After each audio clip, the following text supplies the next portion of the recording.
आज की कहानी का शीर्षक है पूस की रात। हल्कू ने आकर अपनी बीवी से कहा, शहना आया है, लाओ जो रुपए रखे हैं उसे दे दो, किसी तरह गर्दन तो छूटे।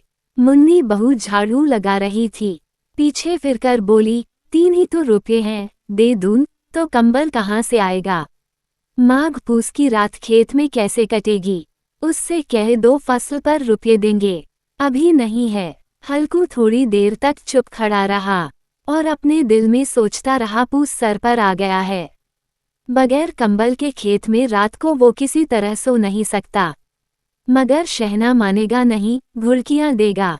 ये सोचता हुआ वो अपना भारी जिस्म लिए हुए, जो उसके नाम को गलत साबित कर रहा था, अपनी बीवी के पास गया और खुशामद करके बोला, ला दे दे गर्दन तो किसी तरह से बचे, कंबल के लिए कोई दूसरी तदबीर सोचूंगा। मुन्नी उसके पास से दूर हट गई और आंखें टेढ़ी करती हुई बोली, कर चुके दूसरी तदबीर, जरा सुनून कौन तदबीर करोगे, कौन कंबल खैरात में दे देगा। न जाने कितना रुपया बाकी है जो किसी तरह अदा ही नहीं होता। मैं कहती हूँ तुम खेती क्यों नहीं छोड़ देते, मर मर कर काम करो, पैदावार हो तो उससे कर्जा अदा करो। चलो छुट्टी हुई, कर्जा अदा करने के लिए तो हम पैदा ही हुए हैं, ऐसी खेती से बाज आए। मैं रुपये न दूंगी न दूंगी। हल्कू रंजीदा होकर बोला, तो क्या गालियां खाऊं। मुन्नी ने कहा, गाली क्यों देगा, क्या उसका राज है। मगर यह कहने के साथ ही उसकी तनी हुई भवें ढीली पड़ गईं।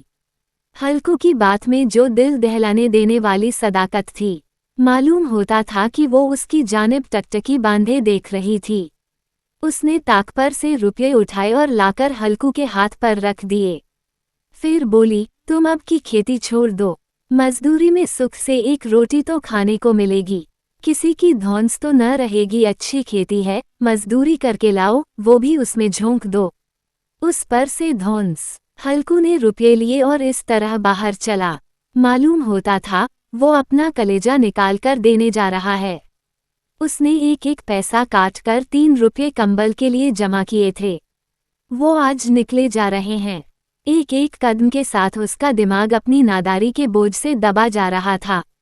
पूस की अंधेरी रात, आसमान पर तारे भी ठिठुरते हुए मालूम होते थे। हल्कू अपने खेत के किनारे ओक के पत्तों की एक छतरी के नीचे बांस के खटोले पर अपनी पुरानी गाड़ी की चादर ओढ़े हुए कांप रहा था। खटोले के नीचे उसका साथी कुत्ता जबरा पेट में मुंह डाले सर्दी से कूकू कर रहा था। 2 में से एक को भी नींद न आती थी। हल्कू ने घुटनों को गर्दन में चिमटाते हुए कहा, क्यों जबरा, जाड़ा लगता है, कहा तो था घर में पियाल पर लेट रहा है, तू यहाँ क्या लेने आया था। अब खा सर्दी, मैं क्या करूं, जानता था मैं हलवा पूरी खाने आ रहा हूँ। दौड़ते हुए आगे चले आए, अब रो अपनी नानी के नाम को। जबरा ने लेटे हुए दुम हिलाई और एक अंगड़ाई लेकर चुप हो गया। शायद वो ये समझ गया था कि उसकी कूकू की आवाज़ से उसके मालिक को नींद नहीं आ रही है। हल्कू ने हाथ निकालकर जबरा की ठंडी पीठ सहलाते हुए कहा, कल से मेरे साथ न आना, नहीं तो ठंडे हो जाओगे। ये रांड पछुआ हवा न जाने कहाँ से बर्फ लिए आ रही है। उठूं फिर एक चिलम भरूं, किसी तरह रात तो कटे। 8 चिलम तो पी चुका। ये खेती का मज़ा है और एक भागवान ऐसे हैं जिनके पास अगर जाड़ा जाए तो गर्मी से घबरा कर भागे। मोटे गद्दे, लिहाफ, कंबल मजाल है कि जाड़े का गुजर हो जाए। तकदीर की खूबी है, मजदूरी हम करें, मज़ा दूसरे लूटें। हल्कू उठा और गड्ढे में जरा सी आग निकालकर चिलम भरी। जबरा भी उठ बैठा। हल्कू ने चिलम पीते हुए कहा, पिएगा चिलम, जाड़ा तो क्या जाता है, हाँ जरा मन बहल जाता है। जबरा ने उसकी जानिब मोहब्बत भरी निगाहों से देखा। हल्कू ने कहा, आज और जाड़ा खा ले, कल से मैं यहाँ पियाल बिछा दूंगा, उसमें घुसकर बैठना, जाड़ा न लगेगा।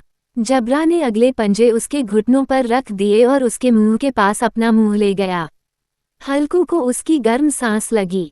चिलम पीकर हल्कू फिर लेटा और ये तय कर लिया कि चाहे जो कुछ हो अब की सो जाऊंगा।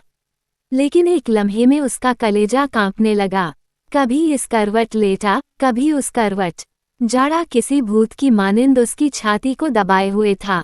जब किसी तरह न रहा गया तो उसने जबरा को धीरे से उठाया और उसके सर को थपथपाकर उसे अपनी गोद में सुला लिया। कुत्ते के जिस्म से मालूम नहीं कैसी बदबू आ रही थी, पर उसे अपनी गोद से चिमटाते हुए ऐसा सुख मालूम होता था जो इधर महीनों से उसे न मिला था। जबरा शायद ये ख्याल कर रहा था कि बहिश्त यही है, और हल्कू की रूह इतनी पाक थी कि उसे कुत्ते से बिल्कुल नफरत न थी। वो अपनी गरीबी से परेशान था, जिसकी वजह से वो इस हालत को पहुंच गया था। ऐसी अनोखी दोस्ती ने उसकी रूह के सब दरवाजे खोल दिए थे। उसका एक एक जर्रा हकीकी रोशनी से मुनव्वर हो गया था। इसी असना में जबरा ने किसी जानवर की आहट पाई। उसके मालिक की इस खास रूहानियत ने उसके दिल में एक जदीद ताकत पैदा कर दी थी जो हवा के ठंडे झोंकों को भी नाचीज समझ रही थी। वो झपट कर उठा और छप्परी से बाहर आकर भौंकने लगा। हल्कू ने उसे कई मर्तबा पुचकार कर बुलाया, पर वो उसके पास न आया। खेत में चारों तरफ दौड़ दौड़ कर भौंकता रहा। एक लम्हे के लिए आ भी जाता तो फौरन ही फिर दौड़ता। फर्ज की अदायगी ने उसे बेचैन कर रखा था। 1 घंटा गुजर गया। सर्दी बढ़ने लगी। हल्कू उठ बैठा और दोनों घुटनों को छाती से मिलाकर सर को छुपा लिया, फिर भी सर्दी कम न हुई। ऐसा मालूम होता था कि सारा खून मुंजमद हो गया है। उसने उठकर आसमान की जानिब देखा। अभी कितनी रात बाकी है।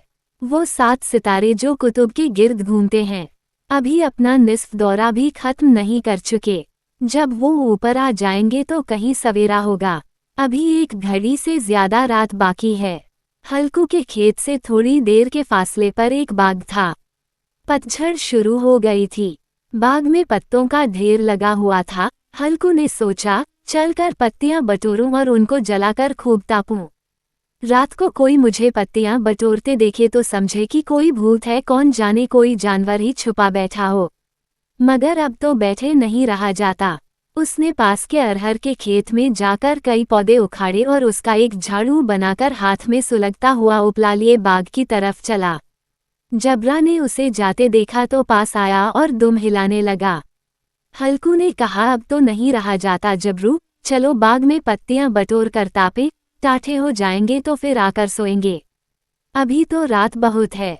जबरा ने कूं कूं करते हुए अपने मालिक की राय से मुवाफिकत जाहिर की और आगे आगे बाग की जानिब चला। बाग में घटाटोप अंधेरा छाया हुआ था। दरख्तों से शबनम की बूंदें टप टप टपक रही थीं। यकायक एक झोंका मेहंदी के फूलों की खुशबू लिए हुए आया। हल्कू ने कहा, कैसी अच्छी महक आई जबरा, तुम्हारी नाक में भी कुछ खुशबू आ रही है। जबरा को कहीं जमीन पर एक हड्डी पड़ी मिल गई थी। वो उसे चूस रहा था।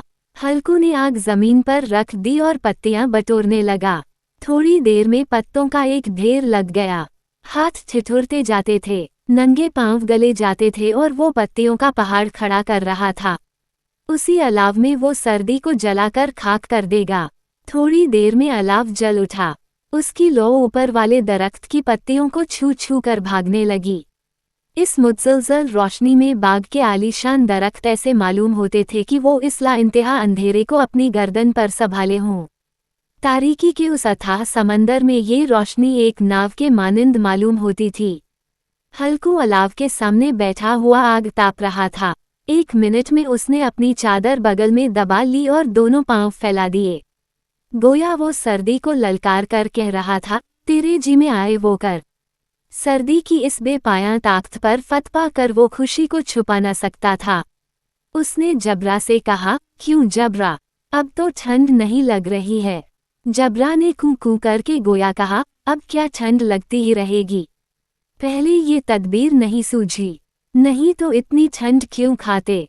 जबरा ने दुम हिलाई। अच्छा आओ, इस अलाव को कूद कर पार करें, देखें कौन निकल जाए है। अगर जल गए बच्चा तो मैं दवा न करूंगा। जबरा ने खौफजदा निगाहों से अलाव की जानिब देखा। मुन्नी से कल ये न जड़ देना कि रात ठंड लगी और ताप ताप कर रात काटी, वरना लड़ाई करेगी। ये कहता हुआ वो उछला और उस अलाव के ऊपर से साफ निकल गया। पैरों में जरा सी लिपट लग गई, पर वो कोई बात न थी।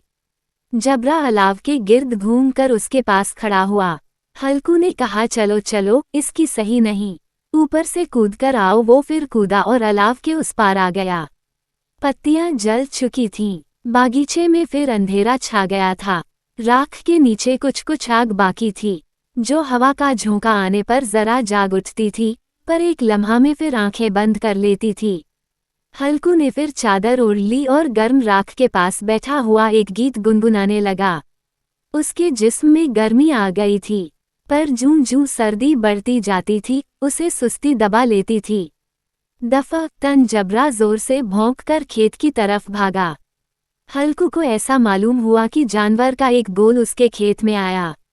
शायद नीलगाय का झुंड था। उनके कूदने और दौड़ने की आवाजें साफ कान में आ रही थीं। फिर ऐसा मालूम हुआ कि खेत में चर रही हैं। उसने दिल में कहा, जबरा के होते हुए कोई जानवर खेत में नहीं आ सकता। नोच ही डाले, मुझे वहम हो रहा है।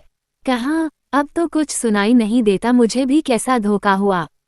उसने जोर से आवाज लगाई, जबरा जबरा। जबरा भौंकता रहा, उसके पास न आया। जानवरों के चरने की आवाज चर चर सुनाई देने लगी।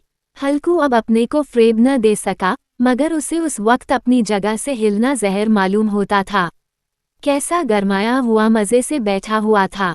इस जाड़े पाले में खेत में जाना, जानवरों को भगाना, उनका तोकुब करना उसे पहाड़ मालूम होता था।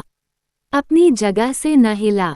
बैठे बैठे जानवरों को भगाने के लिए चिल्लाने लगा, लिहो लिहो, हो, हा, मगर जबरा फिर भौंक उठा। अगर जानवर भाग जाते तो वो अब तक लौट आया होता। नहीं भागे, अभी तक चर रहे हैं। शायद वो सब भी समझ रहे हैं कि इस सर्दी में कौन बीधा है जो उनके पीछे दौड़ेगा। फसल तैयार है, कैसी अच्छी खेती थी। सारा गांव देख देख कर जलता था, उसे ये अभागे तबाह किए डालते हैं। अब हल्कू से न रहा गया। वो पक्का इरादा करके उठा और 2-3 कदम चला। फिर यकायक हवा का ऐसा ठंडा चुभने वाला, बिच्छू के डंक का सा झोंका लगा। वो फिर बुझते हुए अलाव के पास आ बैठा और राख को कुरेद कुरेद कर अपने ठंडे जिस्म को गरमाने लगा। जबरा अपना गला फाड़े डालता था। नील गायें खेत का सफाया किए डालती थीं और हल्कू गर्म राख के पास बेहिस बैठा हुआ था। अफसुर्दगी ने उसे चारों तरफ से रस्सी की तरह जकड़ रखा था। आखिर वही चादर ओढ़कर सो गया। सवेरे जब उसकी नींद खुली तो देखा चारों तरफ धूप फैल गई है और मुन्नी खड़ी कह रही है, क्या आज सोते ही रहोगे तुम? यहाँ मीठी नींद सो रहे हो और उधर सारा खेत चौपट हो गया। सारा खेत का सत्यानाश हो गया। भला कोई ऐसा भी सोता है? तुम्हारे यहाँ मंडिया डालने से क्या हुआ? हल्कू ने बात बनाई, मैं मरते मरते बचा, तुझे अपने खेत की पड़ी है। पेट में ऐसा दर्द उठा कि मैं ही जानता हूँ। दोनों फिर खेत के डांडे पर आए। देखा खेत में एक पौधे का नाम नहीं और जबरा मंडिया के नीचे चित पड़ा है। गोया बदन में जान नहीं है। दोनों खेत की तरफ देख रहे थे। मुन्नी के चेहरे पर उदासी छाई हुई थी, पर हल्कू खुश था। मुन्नी ने फिक्रमंद होकर कहा, अब मजूरी करके माल गुजारी देनी पड़ेगी। हल्कू ने मस्ताना अंदाज से कहा, रात को ठंड में यहाँ सोना तो न पड़ेगा। मैं इस खेत का लगान न दूंगी, ये कहे देती हूँ। जीने के लिए खेती करते हैं, मरने के लिए नहीं करते। जबरा अभी तक सोया हुआ है। इतना तो कभी ना सोता था। आज जाकर शहना से कह दे, खेत जानवर चर गए, हम एक पैसा न देंगे। रात बड़े गजब की सर्दी थी। मैं क्या कहती हूँ, तुम क्या सुनते हो? तू गाली खिलाने की बात कह रही है। शहना को इन बातों से क्या सरोकार? तुम्हारा खेत चाहे जानवर खाएं, चाहे आग लग जाए, चाहे ओले पड़ जाएं, उसे तो अपनी माल गुजारी चाहिए। तो छोड़ दो खेती, मैं ऐसी खेती से बाज आई। हल्कू ने मायूसाना अंदाज से कहा, जी मन में तो मेरे भी यही आता है कि खेती बाड़ी छोड़ दूं। मुन्नी तुझसे सच कहता हूँ, मगर मजूरी का ख्याल करता हूँ तो जी घबरा उठता है। किसान का बेटा होकर अब मजूरी न करूँगा, चाहे कितनी ही दुर्गत हो जाए। खेती का मर्जाद नहीं बिगाड़ूंगा। जबरा जबरा, क्या सोता ही रहेगा? चल घर चलें।